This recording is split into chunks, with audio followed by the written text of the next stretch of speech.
ਕੌਮ ਦੀ ਬਰਬਾਦੀ ਦੀ ਜਿਹੜੀ ਵਜ੍ਹਾ ਨਾ ਉਹ ਆਪਣੀ ਪਿਛਲੀ ਨਸਲ ਦਾ ਅਗਲੀ ਨਸਲ ਨਾਲ ਕੰਟੈਕਟ ਨੂੰ ਖਤਮ ਹੋਣਾ। ਉਹ ਕੰਟੈਕਟ ਦਾ ਖਤਮ ਹੋਣਾ ਕੀ ਹੈ, ਜਿਹੜੀ ਆਪਸ ਦੇ ਵਿੱਚ ਉਹਨਾਂ ਦੀ ਬਹਿਨ ਖਲੋਣ ਦਾ ਦੱਸਣ ਦਾ ਨਿਜ਼ਾਮ ਹੈ ਨਾ ਉਹ ਖਤਮ ਹੋ ਰਿਹਾ। ਗੱਲਾਂ ਜਿਹੜੇ ਬਜ਼ੁਰਗ ਨੇ ਉਹਨਾਂ ਦੇ ਉਹ ਹਾਲਾਤ ਪੈਦਾ ਹੋ ਰਹੇ ਕਿਸੇ ਵੀ ਕੌਮ ਉਹ ਜਿਹੜਾ ਹਾਲਾਤ ਹੋ ਰਿਹਾ ਉਹਦੀ ਵਜ੍ਹਾ ਦੇ ਨਾਲ ਜਿਹੜੀ ਨਾ ਕੌਮ ਖਤਮ ਹੋ ਰਹੀ। ਹਾਂਜੀ ਬਿਲਕੁਲ ਸਹੀ। ਲੇਕਿਨ ਉਹੀ ਉਹ ਸਾਨੂੰ ਇਹ ਆਂਦੇ ਨੇ ਉਹ ਗੱਲਾਂ ਨਹੀਂ ਰਹੀਆਂ, ਉਹ ਗੱਲਾਂ ਤੁਸੀਂ ਬੋਲ ਹੀ ਨਹੀਂ ਰਹੇ। ਮਤਲਬ ਉਹ ਗੱਲਾਂ ਤਾਂ ਨਹੀਂ ਰਹੀਆਂ ਕਿ ਹੁਣ ਉਹਦੀ ਜਗ੍ਹਾ ਅੰਗਰੇਜ਼ੀ ਗੱਲਾਂ ਆ ਗਈਆਂ। ਪਹਿਲਾਂ ਪੰਜਾਬੀ ਗੱਲਾਂ ਸਨ।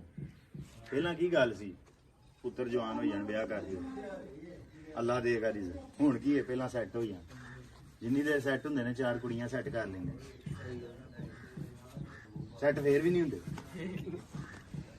ਇਹ ਗੱਲ ਬਦਲੀ ਹੈ ਤੇ ਅਮਲ ਬਦਲ ਗਿਆ। ਨਬੀ ਸੱਲੱਲਾਹੁ ਅਲੈਹਿ ਵਸੱਲਮ ਨੇ ਕੀ ਕੀਤਾ, ਸਾਹਬਾਂ ਨੂੰ ਯੁਅਲਿਮੂਨ ਅਲ ਕਿਤਾਬ ਵਲ ਹਿਕਮਤ, ਕਿਤਾਬ ਦੇ ਲਫ਼ਜ਼ ਸਹਾਏ ਸਨ। ਕੁਰਾਨ ਉਹਨਾਂ ਦੀ ਰੋਜ਼ਮਰਾ ਦੀ ਗੁਫ਼ਤਗੂ ਚ ਆ ਗਿਆ ਤੇ ਹਿਕਮਤ ਸਹਾਈ। ਸਾਡੇ ਕੋਲ ਦੋਵੇਂ ਸ਼ੈਵਾਂ ਕੋਲ, ਨਾ ਸਾਡੇ ਕੋਲ ਕਿਤਾਬ ਦਾ ਇਲਮ ਹੈ ਨਾ ਅਕਲ ਹੈ। ਜੜ ਵੱਡੀ ਜਾ ਰਹੀ ਹੈ ਸਾਡੀ। ਤੁਸੀਂ ਸਾਡੀ ਨਸਲ ਨਹੀਂ ਹੈ, ਤੁਸੀਂ ਕੋਈ ਹੋਰ ਹੋ, ਪਤਾ ਨਹੀਂ ਕੌਣ ਹੋ ਤੁਸੀਂ।